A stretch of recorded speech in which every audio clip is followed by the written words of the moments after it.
Le regard que je porte aujourd'hui sur la Corse, je crois que la Corse est à un tournant de son histoire, à nouveau, j'ai envie de dire. Je crois que de nombreux acteurs œuvrent pour cela, que ce soit dans le milieu économique ou politique. Si la Corse aujourd'hui est un tournant de son histoire, c'est que chacun a pris conscience aussi du fait que un peuple, c'est une langue bien sûr, mais c'est aussi une terre, et chacun a pris conscience aujourd'hui que la terre, il était temps de la préserver.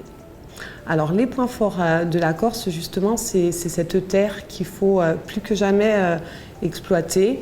On a tellement de richesses. Alors c'est une nécessité parce que c'est un héritage, et puis c'est aussi à travers la terre que va se faire le développement économique de l'île. Il y a le tourisme et il y a le monde agricole pour moi.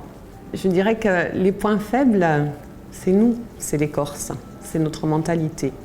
Et je pense que ça a toujours été ainsi. Je pense qu'on a toujours regardé son voisin et qu'on a toujours eu pour objectif, non pas de bien faire, mais de faire mieux que son voisin. Et paradoxalement, quand on est hors de l'île, quand on se retrouve, eh bien là, il y a cette solidarité qui n'existe pas chez nous.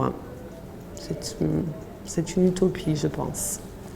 La Corse idéale, ça serait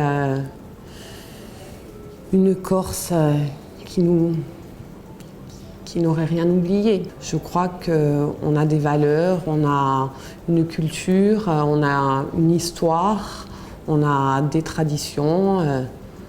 Eh bien, je pense qu'il faut qu'on se construise autour de tout ça. Moi, je suis optimiste, surtout quand j'entends les jeunes s'exprimer autour de moi, quand je vois les filières qu'ils choisissent, que ce soit à Corti ou même ceux qui sont obligés de quitter l'île de toute façon parce que toutes les filières ne sont pas proposées aujourd'hui à l'université, mais moi je leur dis bravo, et puis je sais qu'ils vont revenir grandis de tout ça. Je crois qu'il faut partir pour mieux revenir et mieux s'affirmer et pouvoir construire la Corse de demain.